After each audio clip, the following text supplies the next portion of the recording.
Bonsoir à tous. Alors, oui, l'idée, c'est de faire un peu le lien entre les synergies, les antagonismes qu'on peut avoir entre performance, entre guillemets, de bien-être et performance environnementale.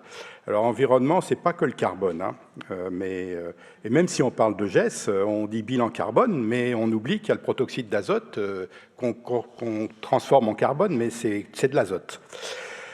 Alors, je me suis demandé comment traiter le sujet, en plus en 10 minutes. Donc, est-ce qu'il faut améliorer le bien-être animal et ou les performances environnementales? Donc, on peut se poser la question de deux façons différentes. C'est quelles conséquences de la mise en œuvre de pratiques améliorant le bien-être animal, on en a vu un certain nombre au cours de la journée, sur les performances environnementales de l'élevage, ou bien en sens inverse, quelles conséquences de la mise en œuvre de pratiques qui visent à réduire les impacts environnementaux, alors là on a un paquet d'études, hein, sur l'élevage, sur le bien-être des animaux. Alors, deux façons de se poser la même question finalement. Alors, en fait, quand on regarde dans la littérature scientifique, technique, il y a très très peu de recherches qui associent ces deux volets-là. On a un paquet d'études sur l'environnement, un gros paquet un peu moins important, mais quand même conséquent sur le bien-être animal, mais quand on croise les deux, c'est assez pauvre. Même si il faut dire qu'il y a quand même des choses qui se font ou qui se sont faites. Dans le RMT Bâtisse, ça nous a été expliqué, les deux dimensions sont quand même prises en compte, et puis notamment dans le cadre du LIT, il y a des outils d'appréciation des pratiques qui sont a priori favorables sur le bien-être, qui quantifient les effets sur l'environnement, multibov, multiport, multipoule. Donc il y a des choses qui ont démarré, mais ça reste globalement peu important, et il y a besoin d'informations. Alors, ce que je vais essayer de faire dans les quelques minutes que j'ai, c'est une description très sommaire, très basique, des relations entre performance de bien-être et d'environnement. J'ai rajouté quand même un peu la production sous l'effet des pratiques qui sont mobilisables. Et je le fais alors, ce n'est pas en un clic, ça sera en 3 clics, parce qu'il y a 3 diapos. Alors, première diapo, le principe des diapos, c'est je mets un certain nombre de pratiques en ligne et en colonne, je mets les performances. Alors, de bien-être animal, de production par animal, des enjeux environnementaux, émissions de méthane, de protoxyde d'azote en l'occurrence ici, de nitrate et d'ammoniac. Alors, on aurait pu aller beaucoup plus loin. Il y a des il y a des enjeux de biodiversité sur l'environnement, il y a des enjeux de fertilité des sols. Je les ai pas mentionnés ici parce que beaucoup de pratiques qu'on met en œuvre dans le cadre du bien-être ont assez peu d'effet sur ces performances-là. Alors, si on regarde, par exemple, quelles sont des conduites d'élevage qu'on peut mettre en place ou qu'on va mettre en place pour réduire les émissions de méthane chez les ruminants. Parce que quand on parle d'environnement, le premier truc qui nous vient, c'est méthane et ruminants. Bon, alors, un certain nombre de pratiques, ici, vous voyez, la colonne méthane, il n'y a que du vert, c'est normal, puisque c'est des pratiques qui sont faites pour améliorer les performances d'émissions de méthane, donc les réduire, en fait. Alors, quand c'est dans les cases, quand c'est vert foncé, c'est très positif. Quand c'est vert clair, bon, c'est pas mal.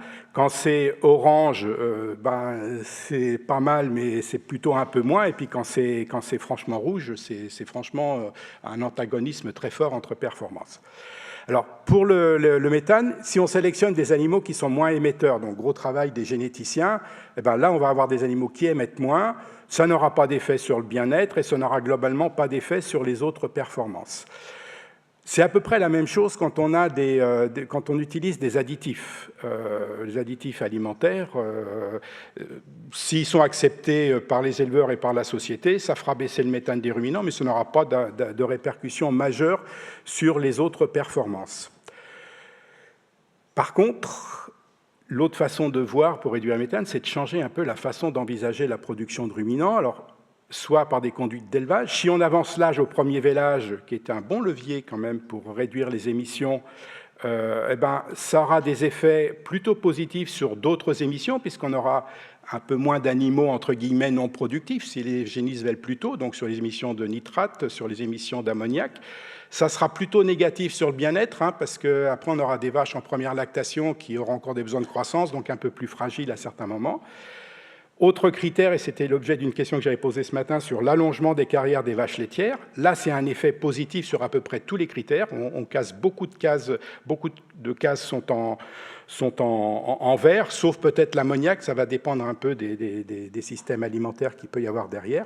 Par contre, il y a des pratiques qu'on dit mettre en œuvre pour réduire les émissions de méthane, mais qui peuvent avoir des contre-effets négatifs sur le bien-être animal, c'est accroître le potentiel de production des vaches laitières, par exemple, ou raccourcir des durées d'engraissement en intensifiant l'engraissement des jeunes bovins.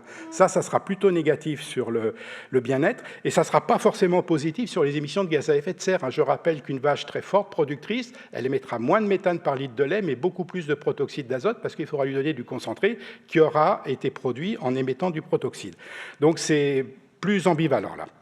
Donc là, c'est clair que sur une entrée méthane par les ruminants, on a un certain nombre de pratiques qui n'auront pas d'effet ou qui seront même doublement gagnantes aussi sur le bien-être animal. Alors maintenant, on va rentrer dans des pratiques qui sont favorables au bien-être animal, en tout cas a priori, si elles sont bien mises en œuvre. Quelles conséquences sur les autres performances? Alors, soit on va faire une diapo sur les conduites d'élevage et une diapo sur les bâtiments. Alors, conduite d'élevage, bon, alors, j'en ai mis quelques-unes ici. Alors, la diapo est déjà très chargée, mais on pourrait en avoir une liste beaucoup plus longue, évidemment. Donc, c'est juste à titre illustratif. Ce qu'on voit ici, quand même, c'est qu'il y a un certain nombre de pratiques où il y a des antagonismes assez forts entre l'amélioration du bien-être et des autres performances. Par exemple, on a cité tout à l'heure l'utilisation de vaches nourrices pour élever les veaux. C'est très bien pour le bien-être animal, mais ça fait plus d'animaux sur l'exploitation, ça fait plus d'émissions, globalement, de gaz à effet de serre, mais aussi d'autres éléments, azote, ammoniac et nitrate. Alors après, il y a le problème derrière ces croix plus et moins, c'est est-ce que le plus il est beaucoup plus gros que le moins qui est plus petit, et donc il va falloir pondérer derrière tout ça. Et là, on n'a pas forcément l'information. Donc là, ce que je vous livre, c'est un peu de l'information blanc versus noir, quoi. Mais on voit qu'il y a quand même quelques pratiques qui améliorent à la fois les émissions de gaz, enfin qui les baissent, qui améliorent le bien-être et qui sont plutôt positives ou neutres sur la productivité des animaux. Augmenter le nombre de cycles de production chez les femelles, que ce soit des vaches, des poules ou des truies, c'est plutôt positif.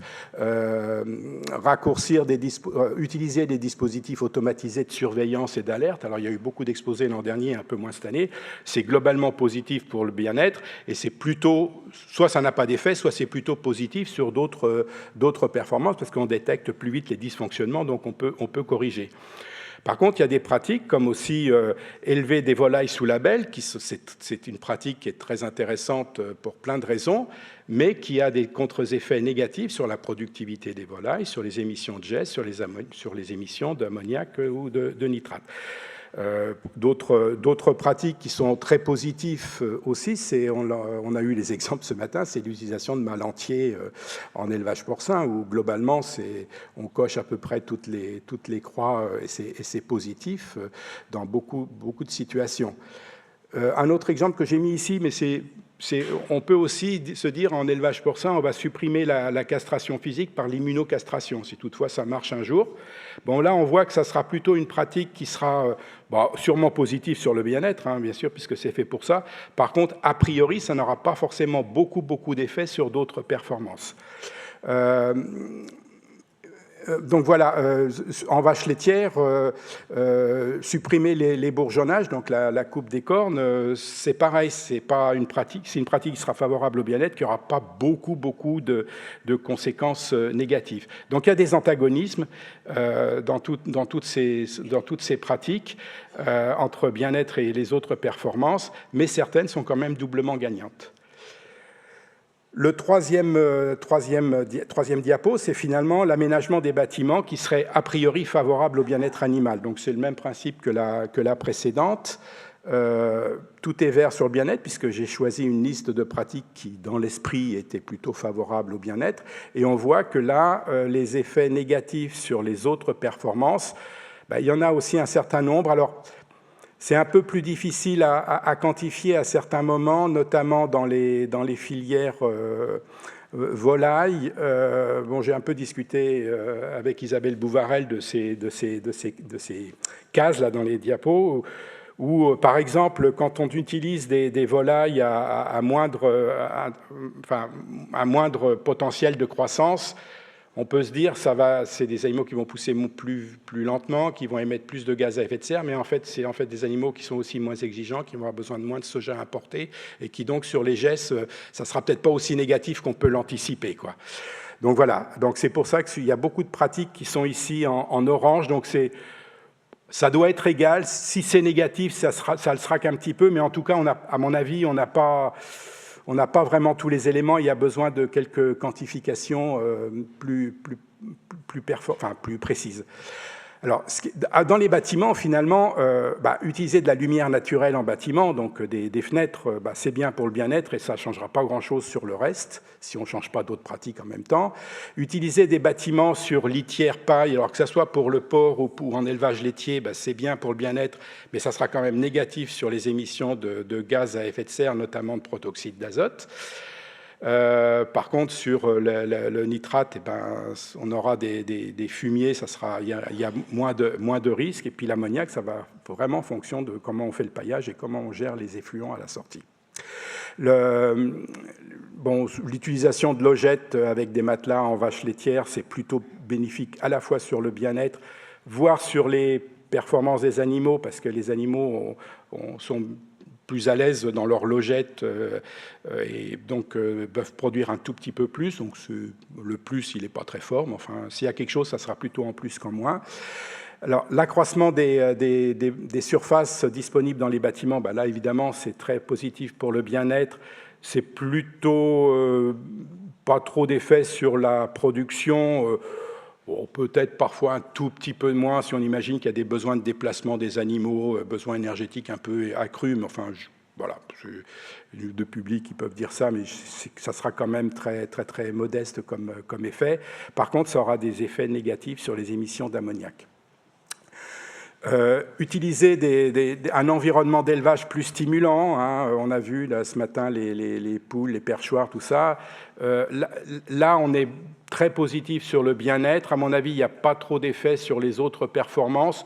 À nouveau, peut-être un peu plus de dépenses énergétiques des animaux, donc un quart de poil de performance en moins, mais il faudrait vraiment aller voir précisément ça. Hein. Et puis après, il y a tout ce qui est fait pour donner accès un peu à l'extérieur aux animaux. Alors, c'est les courettes et c'est le plein air.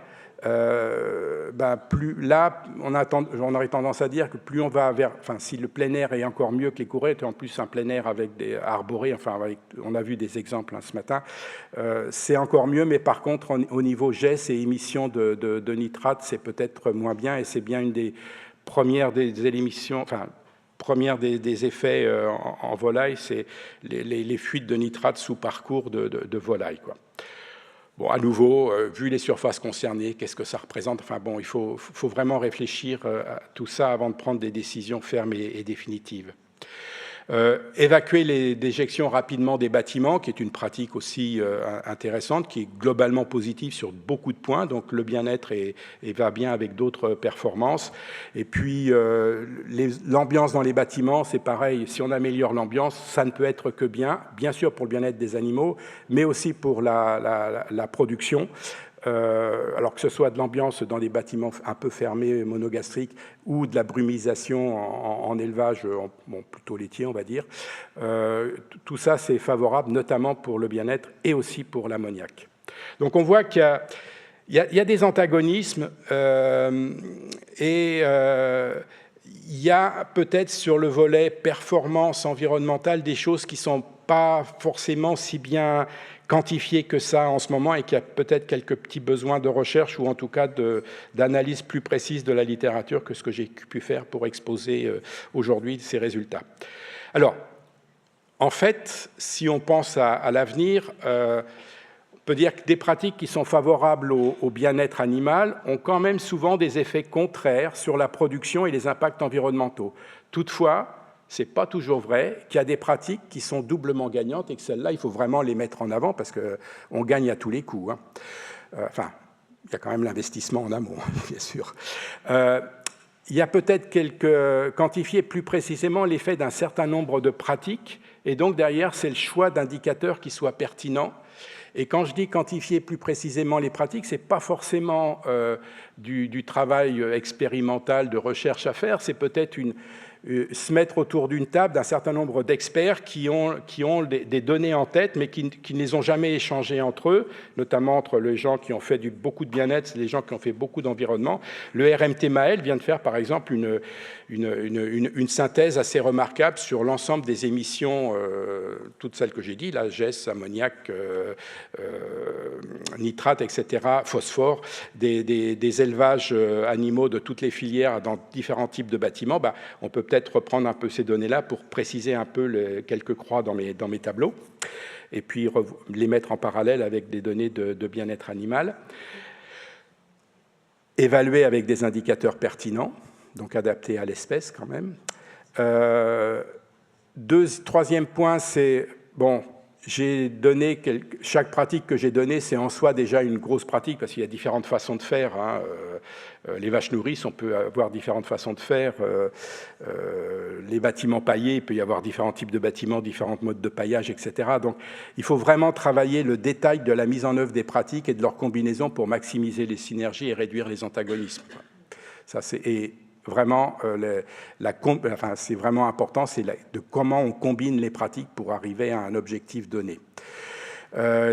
Quatrième point, c'est, je pense qu'on a besoin, alors au-delà de ce qui se fait déjà, multipool, multibove, multiport, développer des outils qui soient systémiques par filière, de conseils pour supporter des démarches de progrès in situ. In situ, c'est dans les cours de ferme, que j'entends. C'est pas uniquement à travers une publication ou autre, c'est vraiment dans les cours de ferme, avec aussi, parce que c'est le dernier point, la vision de l'éleveur qui a aussi ses contraintes, ses envies, et que donc, même si l'exposé, c'était bien-être et carbone, que j'ai déjà un peu élargi à environnement, il y a bien sûr, et on en a déjà beaucoup parlé aujourd'hui, les conditions de travail des intervenants en élevage, donc de l'éleveur et de ses employés, l'économie, la santé, mettre les animaux dehors, on a parlé de contraintes de biosécurité aussi, donc tout ça c'est à intégrer. Et puis un point sur l'environnement qui est la consommation des ressources renouvelables ou non renouvelables. Donc on a besoin d'outils plus précis, plus performants que ceux que l'on a aujourd'hui pour faire du conseil in situ. Et on a avant tout besoin de mettre en cohérence une masse d'informations que je suis sûr que l'on a, mais qui n'a jamais été utilisée dans ce cadre-là. Et puis peut-être quelques besoins de recherche supplémentaires, sûrement. Enfin, c'est pas moi en tant que chercheur qui vais dire qu'il n'y en a pas besoin, quoi. Mais voilà. Et ben voilà. Merci Jean-Louis.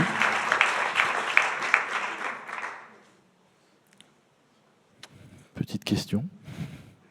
Non, il n'y a pas de question ? Ah non, si.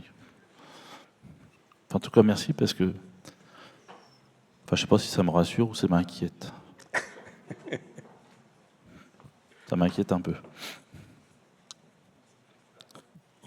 Ah. Merci Jean-Louis. Vaste terrain de jeu, j'ai l'impression. Il me semble que l'enjeu pour relever le défi, c'est de réussir à décloisonner les différents milieux de la recherche qui sont impliqués et puis être capable, pour atteindre l'objectif que tu mets en conclusion, d'intégrer ces travaux dans une perspective d'utilisation opérationnelle par les acteurs de la filière. Donc, formulé comme ça, j'ai l'impression que le défi est immense, mais est-ce que, dans ton expérience, tu vois des organisations de travail qui permettraient de relever ce défi sans repartir pour un programme de recherche sur 5 ou 10 ans? Alors, il ne faut pas repartir sur un programme de recherche de 5 ou 10 ans. Enfin, il y a des choses qui existent.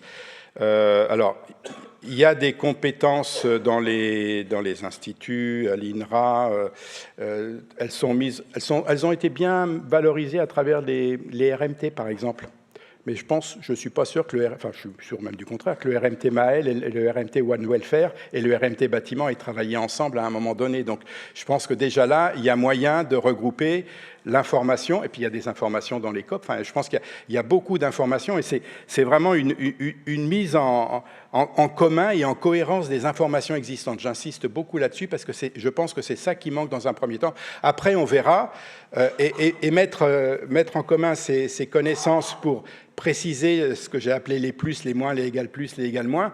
Est-ce que c'est un très gros plus, un petit plus, un gros moins, un petit moins? Parce que, bon, franchement, sur les volailles, le fait d'avoir des équipements dans les bâtiments, ça ne doit pas changer énormément la dépense énergétique des animaux, même si intrinsèquement ça peut faire quelque chose. Je pense que ça ne se verra pas sur le GMQ, ou ça se verra sur la décimale, quoi. Donc c'est sûrement un tout petit moins et qu'on pourra négliger. Mais je pense qu'il faut le mettre sur le papier, le raisonner et puis dire OK, on fait ça et on fait ce choix-là. Et je pense qu'on a les éléments pour faire dans dans la plupart des filières et sur beaucoup des pratiques évoquées. Et il y a beaucoup plus de pratiques, évidemment, que celles que j'ai mises là, quoi. Ce qui va être plus difficile, c'est quand on associe les pratiques pour aller vers un objectif. Là, il peut y avoir des interactions Mais déjà, dans un premier temps, les regarder en additif, c'est pas mal, quoi. Même si ça ne résoudra peut-être pas tout, ça fera déjà des grands progrès.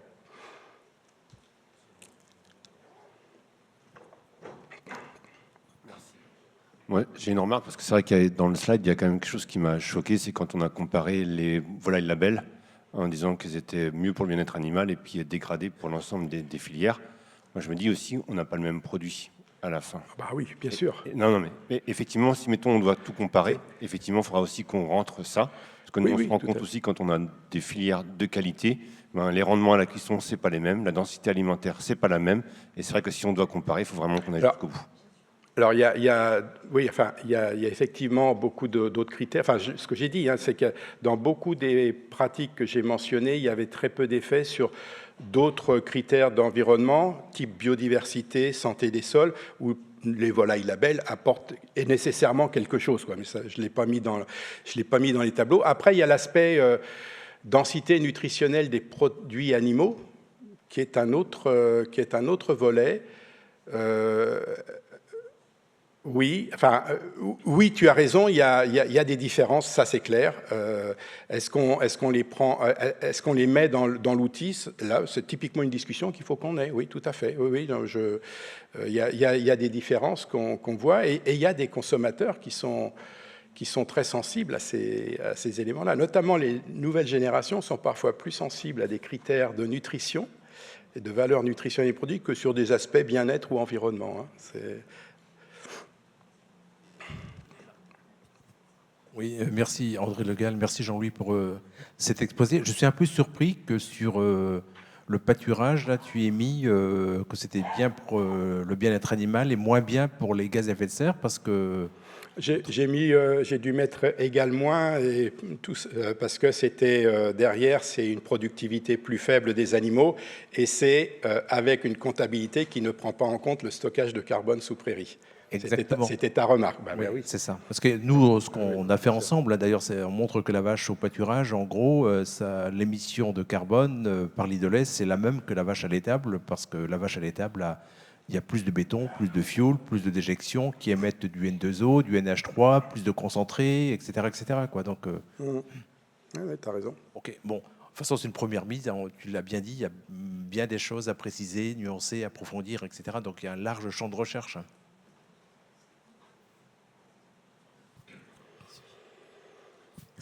Oui, je voulais juste rebondir sur la première intervention pour donner le point de vue de la recherche. Alors, je sais qu'on a un temps d'acculturation et de développement qui est sans doute plus long que les 5 ans, mais en même temps, voilà, il faut progresser un peu tous ensemble. Et je voulais revenir sur la première présentation de la matinée de Xavier Boivin. Si vous vous souvenez, à la fin, il a présenté le concept de One Welfare, de mettre en synergie le bien-être de l'éleveur, de l'animal et de l'environnement, qui est décliné du concept One Health. En fait, l'idée, c'est de décloisonner les fameuses 3 dimensions. Donc, côté INRAE, c'est vraiment ça qu'on travaille au niveau des produits. Donc, on a développé le concept de ce qu'on appelle le One Quality. Donc, en gros, c'est associer les qualités, donc ce qu'on appelle intrinsèques, hein, c'est ce que vous avez dit, qualité nutritionnelle, qualité gustative, etc., la qualité du produit avec la qualité de la façon de produire, donc environnement et bien-être. Et l'avantage de cette démarche, c'est qu'on arrive à quantifier les impacts, alors avec des métriques qu'on choisit, mais qui sont quand même avérées, hein, des ACV pour l'environnement, des ACV nutritionnels pour la valeur nutritionnelle des produits, des indicateurs classiques. Et ça permet quand même de plus voir les dimensions qui sont antagonistes, celles où il y a des synergies possibles, et au sein des pratiques ou des races, etc., de trouver les voies d'amélioration. Donc ça prend un peu de temps, beaucoup de temps, parce qu'il faut se mettre d'accord sur les métriques, il faut trouver les bonnes façons de l'analyse multivariée. Mais ce que je veux dire, c'est que le décloisonnement qu'un des intervenants appelait de ses voeux, il est en cours et il est vraiment fait à la fois sur la qualité classique du produit et la façon de produire, côté bien-être et côté environnement, en mettant l'ensemble des critères ensemble. Et à mon avis, c'est ce qui peut aussi résoudre au niveau des GMS le problème du multi-affichage où on aura sur un même produit le Nutri-Score, le score bien-être, le score environnemental, le label truc, avec finalement une vraie valeur qui sera donnée sur ces critères de pondération. Mais ce n'est pas pour la semaine prochaine. Et, alors, Jean-Louis, tu voulais rajouter quelque chose? Non, il y avait d'autres questions? Non, enfin, je suis complètement d'accord avec ce qui vient d'être dit, ça c'est sûr. Et ce que j'ai présenté, mais ça reprend un peu ta remarque tout à l'heure, c'est ce que je donne, c'est des sorties d'ACV, quoi. Donc c'est les sorties qui disent que les systèmes bio sont bien plus mauvais que des systèmes non bio sur les impacts environnementaux. C'est parce qu'on ne compte pas tout, hein. C'est juste ça qu'il faut avoir en tête. Enfin, oui, il faut l'avoir en tête. Après, moi, ce qui m'inquiète quand même, c'est que côté GMS ou de l'autre côté de la chaîne, c'est qu'on va prendre des positions assez rapidement. Enfin, tout le monde s'est engagé dans des démarches SBTA avec des objectifs de réduction. Et donc, c'est quel pas de temps on va avoir pour modifier et quelle position on va prendre. Ça, c'est une vraie question. En effet, pour décarboner, on peut arrêter de vendre de la viande, ça va être radical. Ou en effet, si je suis ça, je vais arrêter de faire du label, du bio, puis je vais tout mettre en bâtiment. Enfin, je caricature, mais du coup, parce qu'en effet, il y a beaucoup d'acteurs qui vont peut-être pas trop se poser ces questions-là. Donc, je pense qu'on a un gros rôle à faire pour en effet communiquer, décloisonner là-dessus, pour dire c'est bien au global qu'il faut réagir et d'éviter des raccourcis et de prendre des chemins de traverse pour dire tiens, hop, je décarbone, je vais au plus vite. Et aujourd'hui, quand on regarde les plans d'action de décarbonation qu'on peut trouver ou qu'on nous propose, c'est en effet j'augmente la productivité et je réduis pas mal d'indicateurs de vélage. Mais avant d'augmenter la productivité, il faut bien réfléchir aux conséquences. On est bien d'accord, mais ça, je ne suis pas sûr. Enfin, on a un gros travail de pédagogie et de communication à faire. Après, si on augmente, si c'est dans le cas du lait, par exemple, augmenter la productivité en termes de nombre de litres de lait produits par jour de vie de l'animal, ça, c'est 100% global, gagnant. Hein. Ouais. Ça, okay. Mais c'est des vrais sujets et bon, c'est intéressant. Donc il faut qu'on arrive à décloisonner, je suis d'accord. Mais après, je pense que dans ce que j'ai dit, il y a beaucoup de points positifs et puis des antagonismes. Les antagonismes ne sont pas toujours aussi forts ou les points positifs ne sont peut-être pas toujours aussi forts, j'en sais rien. Mais en tout cas, je pense qu'il suffit qu'on se mette bien l'ensemble des parties prenantes les plus concernées autour d'une table pour prendre quelques décisions à travers la connaissance que l'on a aujourd'hui. Je pense que ce n'est pas compliqué à faire, sur un certain nombre de points. En tout cas, après, il y aura toujours des inconnus, mais bon, basta, quoi. Enfin, à un certain moment, oui. Moi, je suis d'accord. Mais juste pour info, il y a un distributeur qui a commencé à calculer ses ACV de produits et qui les met en avant sur son site internet. Je vous invite à aller voir. En effet, c'est une communication. Enfin, on peut percevoir qu'en effet, des produits entre guillemets moins qualitatifs ou avec des modes d'élevage moins vertueux, ils décarbonent plus. Donc, oui. Forcément, c'est une communication un petit peu paradoxale versus le consommateur. Donc, c'est des sujets intéressants et je pense que le LIT va s'en emparer. Je crois qu'il y a une personne qui arrive pour gérer travailler sur ces antagonismes entre bien-être animal et structure environnementale. Donc, ce sera fortement intéressant. D'autres questions? Eh bien, merci Jean-Louis.